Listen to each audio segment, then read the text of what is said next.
Hello guys, good afternoon. Time check guys is 12:20 PM. Okay? So ngayon ay araw ng Huwebes, 31 ng August.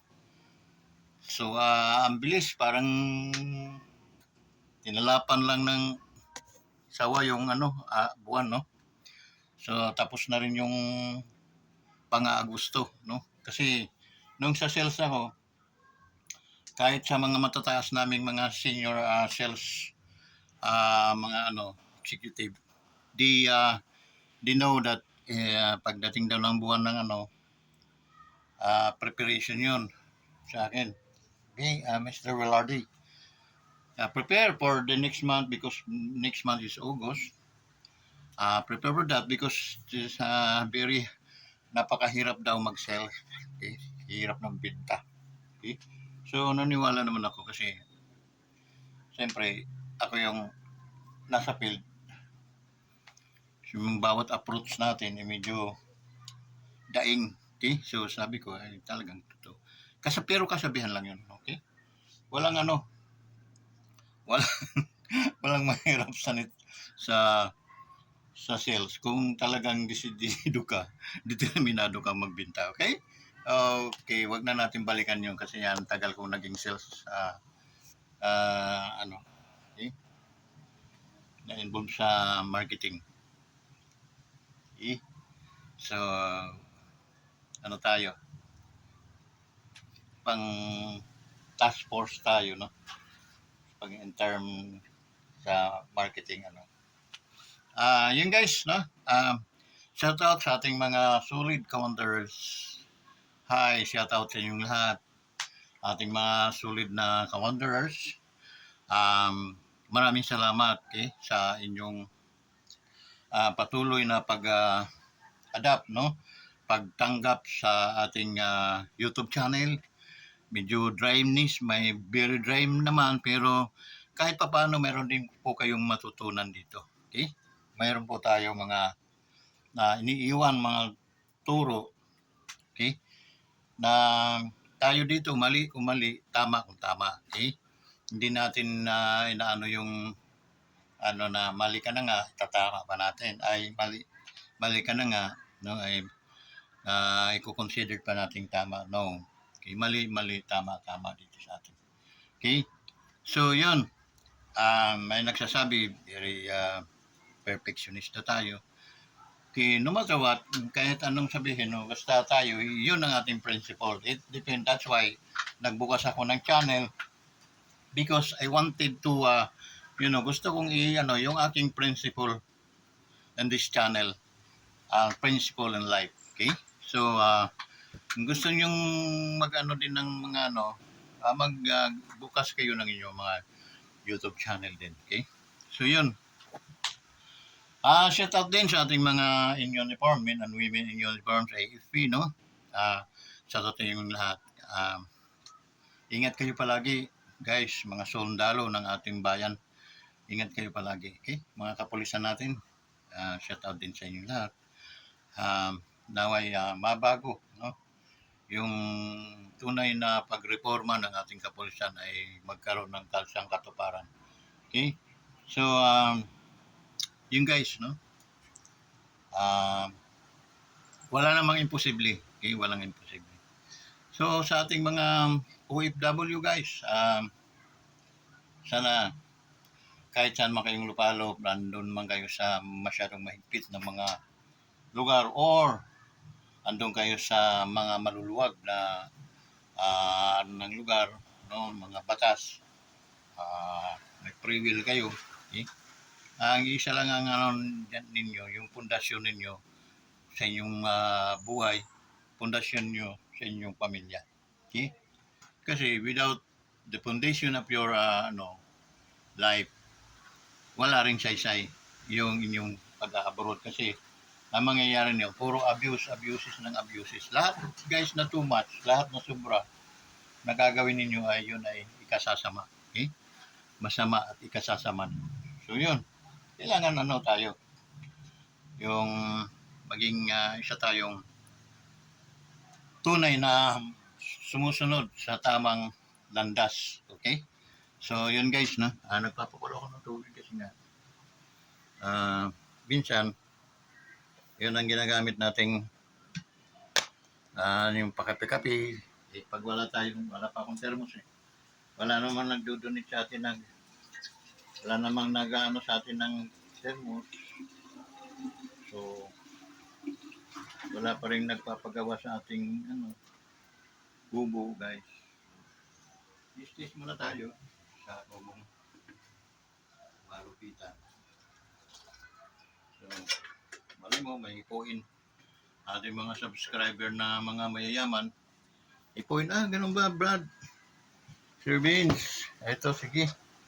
Mga pag-sponsor tayo. Akin ang simento, akin ang... Sige Vince, Sir Vince, akin ang bakal, akin ang hollow block. Di ba? Ang sarap. Magawa natin ng maganda-ganda naman para at least opisina natin. At the same time, gagawin natin prayer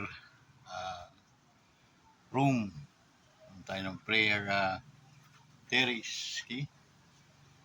Habang sinusundot-sundot ang katawan mo ng ng hangin, simoy ng hangin, sarap manalangin. Okay? So nice. So guys, yun no. Sa ating mga OFW, ingat kayo palagi. Okay? Isa palagi ang aking sa inyo, ang mag-ingat kayo.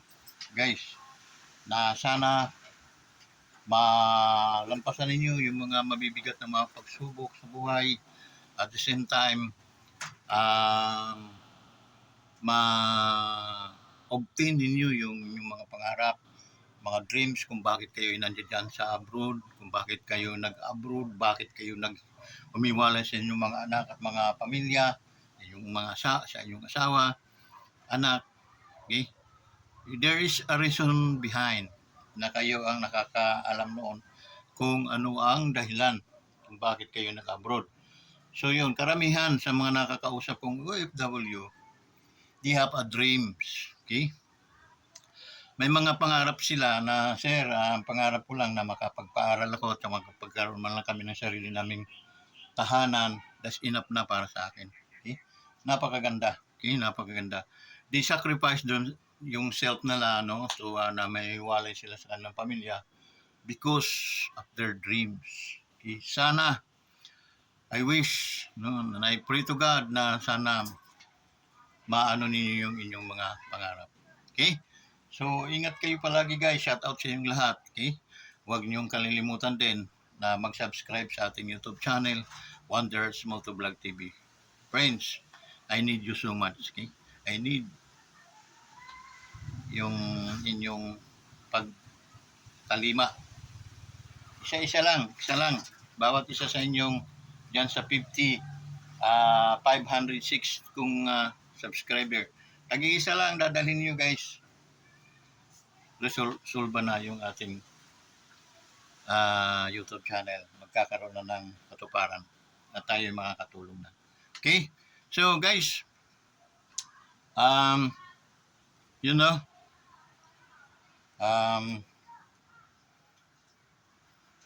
ano yung ating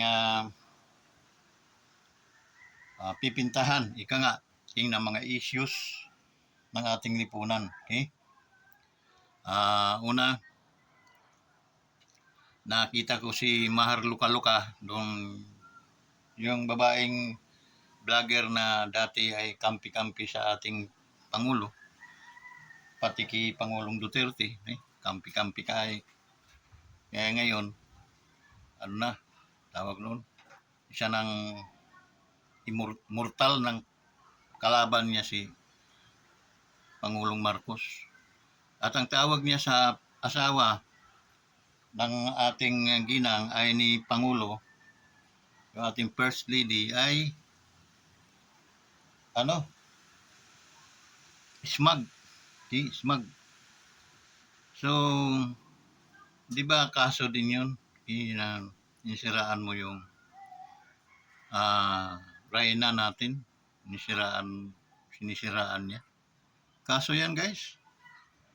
Wala man akong alam sa batas pero sa bawat mga pagkakamaling gagawin mo at dadaanin mo sa social media ay may kakulang ano yung guys. Okay? Ako, pwede akong manampiga sa katauhan niya. Bakit? Kaya nga niyang imudmud sa kahihiyaan yung pamilya ng presidente, pati ang presidente. Okay? How much more? Ako, hindi naman siya kagalang-galang na tao. Okay? Kumbaga wala siyang titulo sa lipunang ito. So, mas madali akong tumira sa kanya kaysa titirahin niya yung ating Reyna, yung ating Pangulong Inalal, yung ating hari, no? So, nakuha niyo yung logic doon, guys. Okay? Kaya niyang siraan yung pamilyang Marcos kasama ang ating presidente, okay? At ang first lady. Imagine mo, smug ang tawag. Okay? Smuggler tawag niya. Mayroon ba siyang patunay na smuggler ang reyna ng ating bansa? If mayroon man, so patunayan niya. Okay? Kasi sa bawat buka ng bibig niya na tinatawag niyang smuggler, yung ating reyna ng ating bansa, ay ako ay isang citizen na bumoto sa ating presidente at ang kanyang sinisira ay yung ating ibinoto, pamilya ng ating ibinoto, may paglalagyan siya sa akin. Oo, paglalagyan siya. Kaya, yun, no? Dapat, tayong mga Pilipino, gumalang, matutong rumispito. Okay? Dahil, hinalal ng ating bayan yun. Asawa at first lady ang tawag niyan, hindi smuggler. Okay? Inihamon ko naman yung ating reyna, no? Kung may katotohanan yan, ano yan, huwag kang kumibo. Pero kung wala namang katotohanan, mahal kong first lady namin, okay, sampahan po ninyo ng kaso. Dahil hindi po maganda na pakinggan o may makarinig na ang aming first lady ay isang smuggler. At hindi po kami naniniwala doon. Lalo na ako, guys. Hindi ako maniniwala sa iyo. Mahal luka-luka. Unang-una, ni hindi ka kalibil ng mga taong yun. Okay? Sakang patay gutom kung tutusin. Nasa Amerika. Ang akala mo hindi ka makukulong, hindi ka makakasuhan kahit nasa Amerika. Aral-aral, minsan, madam, luka-luka. Okay? Kaya kita nababanggit ng luka-luka. Kaya mo ngang banggitin, kaya mo ngang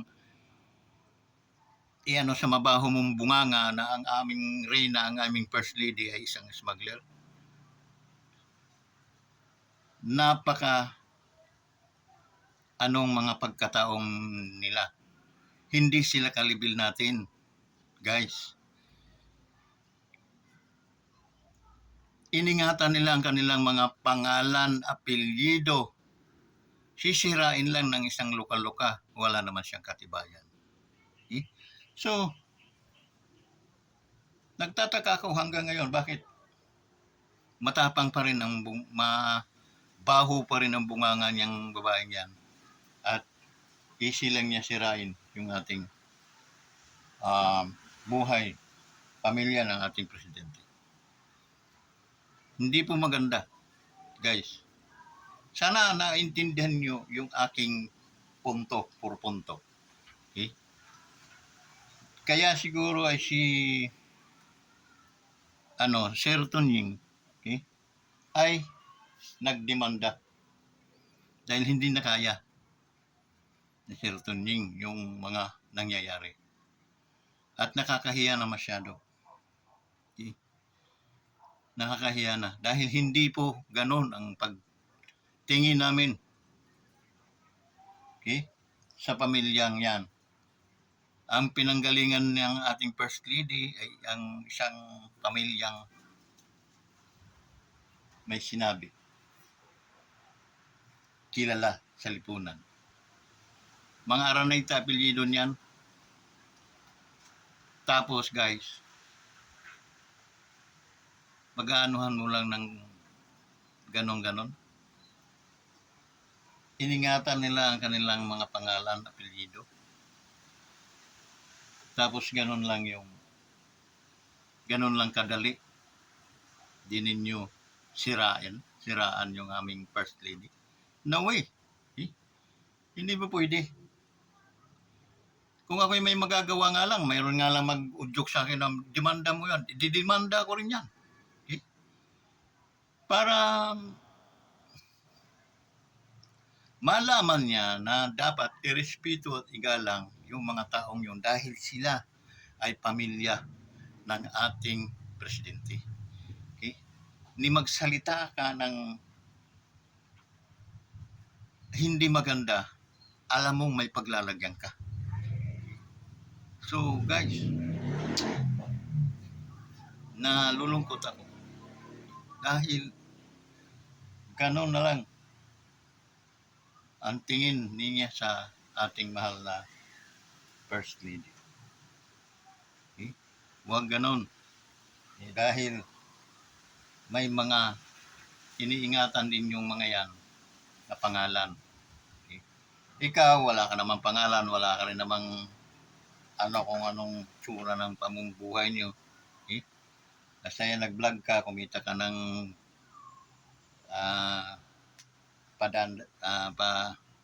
barya-barya, ayun, nagano ka na. Hindi naman sabihin hindi ka nagkapera siguro nung eleksyon. Okay? Ano ba ang alam ko na yung mo eh. Okay? May hiningi ka at hindi na ibigay. Yun, kaya nagtampo kayo. Okay? Wala ka naman talagang pwestong pwedeng paglagyan sa iyo kasi kailangan natin ng educational background. Okay? So, yun guys. Okay? Ang ko lang, bakit napakasimple, napaka-easy lang banggitin yung mga kasiraan na ng ating First Lady. Okay? Yun dapat ay may kaukulang parusa. Okay? May parusa yun. Dahil dapat igalang natin ang ating unang ginang, natural pamilya ng ating presidente. Okay? Anything happen dun sa pagdungis niya sa ating mahal na First Lady, apektado din ang ating hari, ang ating presidente. Okay? So, baka ito na yung last mong parang alam pa ng batas kaya nagtatawa na lang yung aking idol na abogado. Okay? Si Attorney Labangan ba yun? Parang siya, natatawa pa. Okay? Kaya andaan mo yung okay? Kulong for life yung mga pinagagawa mo. Okay? So, may paano ko pa na tanim kasuhin mo mukha mo. Tanim kaso na yawa ka. Okay? So, Bixina, bilang na mga araw mo, maharluka-luka.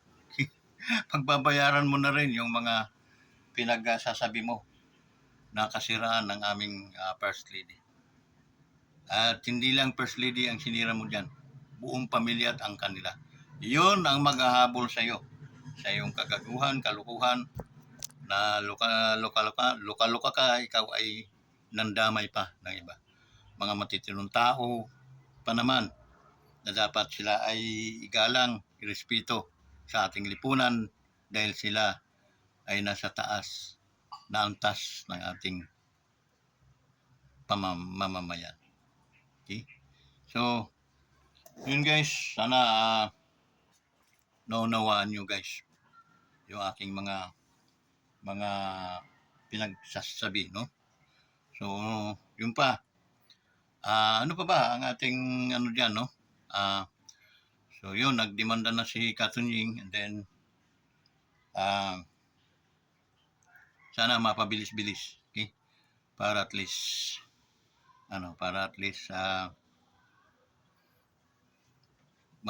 mapagbayaran na yung kanyang mga kalukuhan na mga ginawa, mga paninira niya, okay, pambabato ng hindi mga lumababahong kasiraan, okay, sa ating mahal na First Lady. So ma'am, ano lang ikaw, no? Kami, unang-una ako yung humihingi ng pasensya sa mga taong mga ganyan na naninira sa inyo. Pagpasensya na po ma'am dahil ito sila hindi alam kung anong mga pinagsasabi nila, anong mga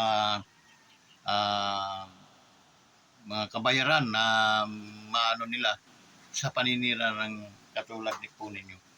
So ma'am, maasahan po ninyo itong ating vlog, itong ating channel na handa po kami palagi, handa po ang Wanderers na tumuligsa doon sa mga naninira, doon sa mga may mga balak na sirain at dumisan ang inyong mga pangalan. Handa rin po ako ma'am na magbigay serbisyo nitong ganito kung makakatulong man kami sa inyo sa ganitong pamamaraan. Okay? Ay gagawin ko nang wala pong tayong pag-uusapang kung ano man ang may tutulong namin ay handang-handa po kami. Okay? Binuto po namin ang inyong asawa, si BBM, dahil naniniwala kami na mapapaganda ang takbo ng Pilipinas at maibibiyahe ng maayos itong ating bansa. Kaya guys, sana wag niyo ma-misinterpret kung bakit kinakampihan namin ang mga pamilyang Marcos at saka itong pamilya ng ating First Lady. Okay? Hindi po kasi kanais-nais karapat-dapat na lapastanganin ang isang reyna ng ating lipunan. Okay? So, sana wag din ninyo ako ma-misinterpret mga ka-wanderers, no? Itong ating mga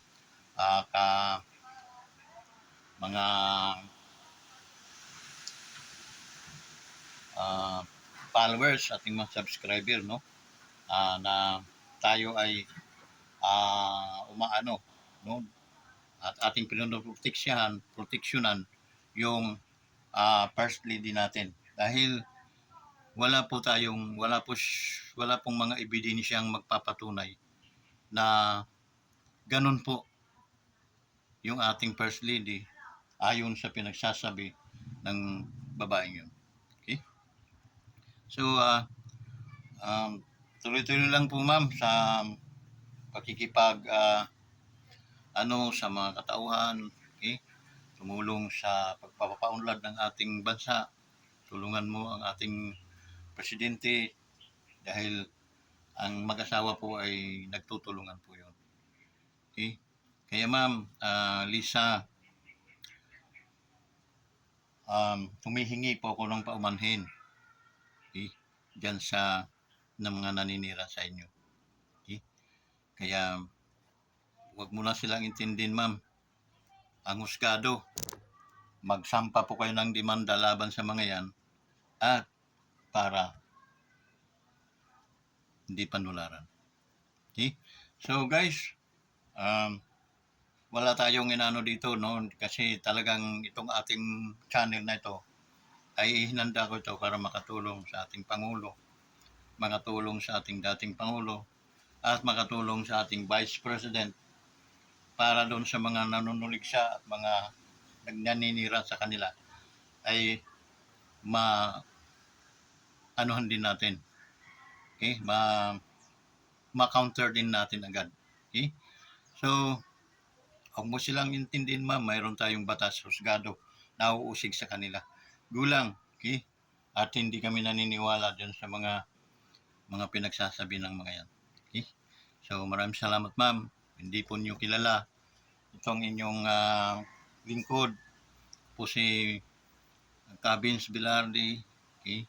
Tubong Liti, at nandito po ngayon sa Laguna dahil taga-pagsanghan po ang aking napangasawa. Okay, so, handa pong kaming buhis buhay po para sa ikabubuti ng ating presidente at ng kanyang pamilya. Kaya aking panawagan doon sa mga gusto planong magbalak na manira, huwag na po ninyong ituloy yun. Okay? Huwag na huwag. Marami po kami mga vlogger na talagang pipitik sa inyong mga tinga. Okay? Kaya huwag ninyong gagawin. Hindi nyo tayo makakakireglala pero okay, ang mga taong may mga kasalanan madaling makilala. Kaya huwag po kayong mag-attempt, no, na gumawa ng hindi maganda lalo na sa ating presidente at sa kanyang first lady. Okay? So, yun ma'am, maraming salamat. Sana mapansin po ninyo itong inyong lingkod, si Cabins Bilardi, okay? Tubong Liti, okay? Pangulo, okay? Si Pangulo kasi ang mamin niya, mother ni Pangulo ay taga Liti rin. Kaya that's the reason why na napalapit din po kami. At hindi lang yon, naranasan po namin yung tunay na pagmamahal ng Presidente Marcos Sr. noong araw. That's the reason why hamanga po kami doon. Nakakahanga po yung tao na yun. Sayang nga lang.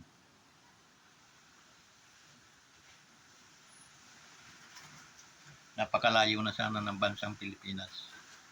Okay? Napakalayo na. Kaya hindi na sana ako mag-vlog kung ang ating Pangulo ay nanatiling Pangulo. Okay? Napalitan man siyang ka-duplicate kay Pangulong Rudy Roa Duterte. Okay. But it's 6 years. And then from BBM, another 6 years. Okay. That's the reason why na malakas din po ang loob namin na kayo ay protektahan namin. Okay. So, yun, mahal na Pangulo. Okay. Hands off po kami sa iyo. Kami po ay naniniwala sa iyong kakayahan. Kayang-kaya mong dalhin, paunlad ang ating bansa. Go lang, sir. I-prepare po namin ang way. Nasa harapan nyo kami o nasa likuran. Isusurround po kayo namin upang wala pong mga siraulo. Wala pong mga katulad niyang mga babae na galing naman yun sa atin din. No? Galing sa atin. Okay? And then, kumalimbag.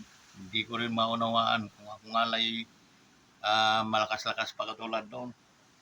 Pinitik ko na ang mata niyan. Okay? So, kasi sobrang sama. Para sa amin, masama yung nangyari ginawa. So, patawarin na po ninyo lang, pero let yung husgado ang mag-roll. Okay? Na hindi naman din pwede nating basta-basta na lang tanggapin na ganun. Okay? Mahal na First Lady, hindi po kami naniniwala doon. Kahit anong mangyari, hindi po kami maniniwala. At alam kong hindi po niyo kayang gawin yun. Okay, sa ating presidente, gulang sir. Gulang. Okay. So, maraming salamat sa inyong lahat at patnubayan kayo ng ating Panginoon. Sana wag niyong kalilimutan ang Wonders Motovlog TV. Sana patuloy niyong tulungan, patuloy niyong pansinin. At yung mga hindi pa nag-subscribe, please likes, share, and subscribe. Thank you guys. Maraming salamat sa inyong lahat. Nawa ay kayo ay nasa mabubuting kalagayan ngayon, noon, magpakailanman. Bye-bye!